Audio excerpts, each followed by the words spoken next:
اسلام کہتے ہیں کہ آپ غور کریں کہ میں کیا غلط کام کر رہی ہوں، کن غلط کاموں کو انجام دے رہی ہوں، کیا میرا عقیدہ صحیح ہے، کیا میرا عمل صحیح ہے، کیا میری فکر صحیح ہے، میرے دل میں کون سی وہ روحانی بیماریاں ہیں، کیا میں حسد میں مبتلا ہوں، کیا میں بغض و عداوت میں مبتلا ہوں، کیا میں دوسروں کی غیبت کرتی ہوں، کیا میں بہتان لگاتی ہوں، کیا میرے اندر مال کی لالچ اور ہوس ہے، کیا میرے اندر عزت و شہرت کی ہوس ہے، کیا میرے اندر رشتہ داروں سے اور دوسروں سے جلن کرنا اور حسد کرنا ہے۔ سب سے پہلا کام ہم اپنے آپ کو ڈائگنوز کریں۔ دیکھیں بھائی، آپ کسی ڈاکٹر کے پاس جائیں، وہ کیا کرتا ہے؟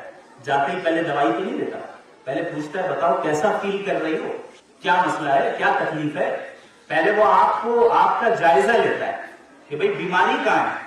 تو ہمیں اپنی اصلاح کے لیے سب سے پہلے اپنا جائزہ لینا ہے کہ بیماری ہے کہاں بیماری ہے۔ کہیں عمل میں کوتاہی تو نہیں ہو رہی، کہیں نماز میں کوتاہی تو نہیں ہو رہی، کہیں اخلاق تو نہیں بگڑے ہوئے، کہیں میں جھوٹ تو نہیں بولتی ہوں، کہیں میرے اندر تکبر تو نہیں ہے، کہیں میرے اندر بخل تو نہیں ہے۔ جائزہ لیجیے اپنا جائزہ، کن گناہوں میں میں مبتلا ہوں، یہ ہوا جائزہ۔ اب اس کے بعد ان برائیوں سے اپنے آپ کو آہستہ آہستہ آہستہ آہستہ دور کرنا، یہ ہے اس کا علاج۔ نیکیوں کو انجام دینا اور برائیوں سے اپنے آپ کو دور رکھنا۔ لہذا اصلاح یعنی اپنے آپ کو کریکٹ کرنا، اپنے آپ کو پیور کرنا، اپنے آپ کا تزکیہ کرنا، اپنے دل کو پاک و صاف کرنا، اپنے عمل کو پاک و صاف کرنا، یہ ہمارا کام ہے۔ اور یاد رکھیں یہ کوئی خود بخود کوئی چیز نہیں ہوتی جب تک انسان اپنے من سے اور اپنی چاہت سے اس چیز میں تبدیلی کرنا نہ چاہے۔ اللہ رب العالمین قرآن میں کیا فرماتے ہیں؟ ان اللہ لا یغیر ما بقوم حتی یغیروا ما بانفسہم۔ اللہ رب العالمین کسی بھی قوم کی حالت کو اس وقت تک نہیں بدلتا جب تک کہ کوئی قوم خود ہی اپنے اندر تبدیلی لانے کی کوشش نہ کرے۔ تو اپنے اندر تبدیلی لانے کی پہل ہمارے طرف سے ہوگی۔ اگر ہم صرف دعائیں کرتے رہے اور دعا کرواتے رہے، حضرت دعا کر دیجیے گا ہمارے لیے، دعا کروا دیجیے، لوگ کل سے درخواست کر رہے ہیں، الحمدللہ کرنا چاہیے ایک دوسرے کے لیے دعاؤں میں کا اہتمام، لیکن ہمارے یہاں دعا ہی کو صرف دین سمجھ لیا گیا۔ اپنی زندگی میں عملی طور پہ کوئی تبدیلی لانے کے لیے تیار نہیں ہے، بس کوئی بزرگ عالم آ جائے بس دعا کر دیجیے گا۔ یاد رکھیں اسلام پریکٹیکل دین ہے، عملی دین، یہ عمل کا مطالبہ کرتا ہے۔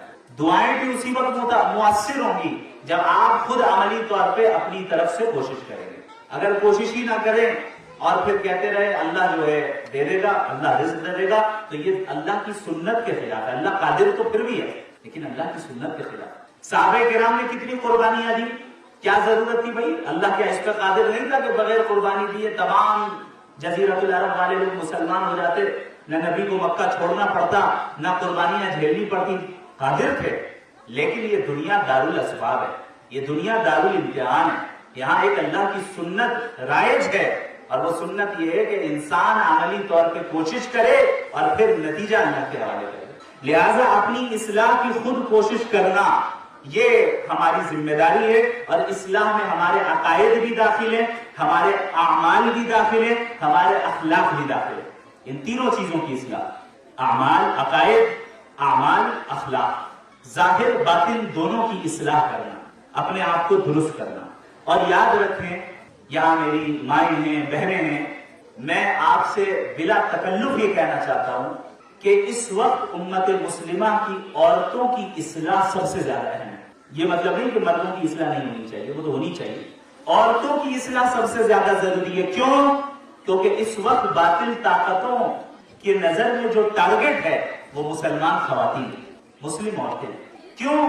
کیونکہ مسلمان عورتیں ہی دراصل مرد مجاہد کو بنانے والی ہوتی ہیں۔ یہ عورتوں کی تربیت کا نتیجہ ہے، عورتوں کی پرورش کا نتیجہ ہے کہ مرد تیار ہوتے ہیں۔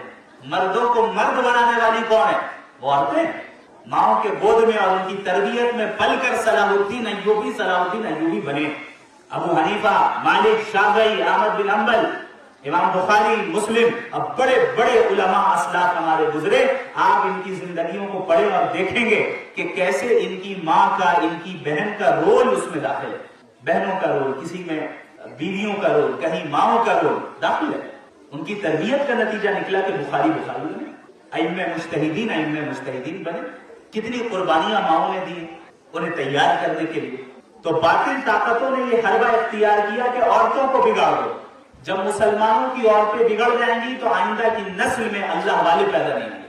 آئندہ کی نسلوں میں حفاظ، علماء، دعات، مصلحین پیدا نہیں ہوں گے اور یہ امت بکھر جائے گی، خراب ہو جائے گی. لہذا اس لیے اس بات کی سب سے زیادہ ضروری ہے، میری مائیں بہنیں، آپ سے مؤدبانہ گزارش ہے کہ اس کی طرف متوجہ ہو جائیں کہ ہم کیسے اپنی اصلاح کریں، کیسے ہم اپنے آپ کو درست کریں.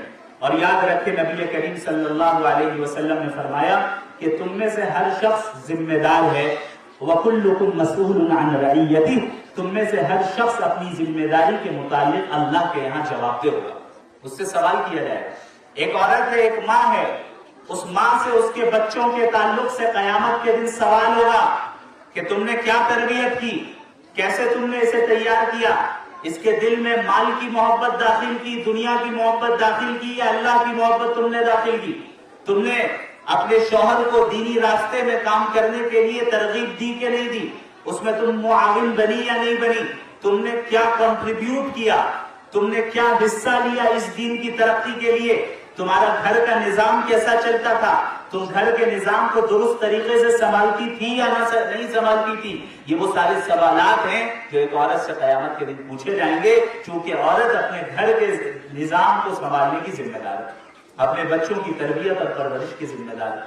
یہ سوال ہوگا اور یاد رکھیں ان سوالات کا جواب دیے بغیر اللہ کے سامنے سے کسی کا قدم ہل نہیں سکتا ہے.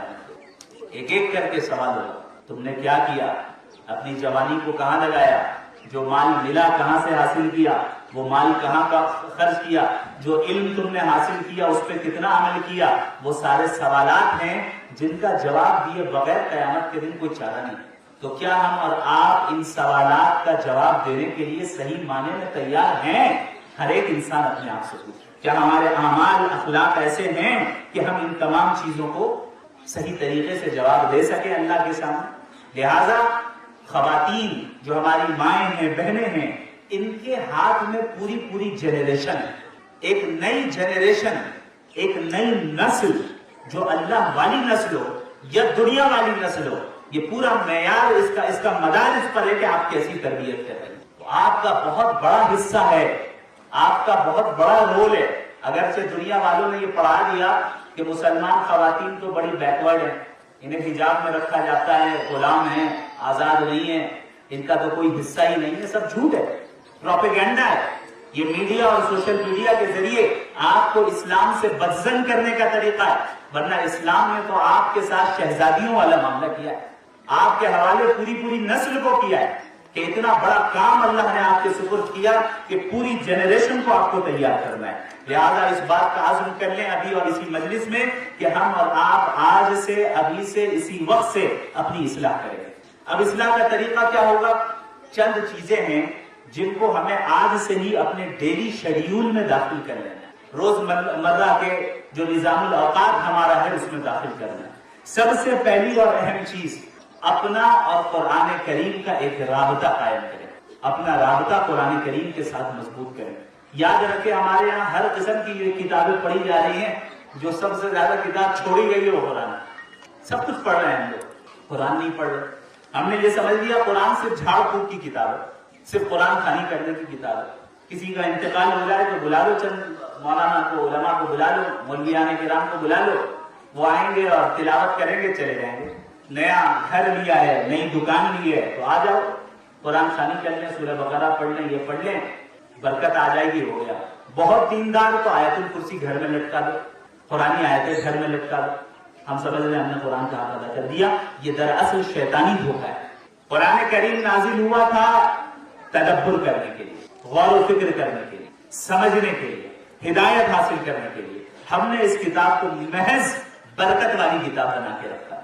اس میں کوئی شک نہیں کہ اس کتاب میں برکت ہے، لیکن محض برکت دینے کے لیے یہ کتاب نہیں آئی، یہ تو ہدایت دینے کے لیے آئی نا.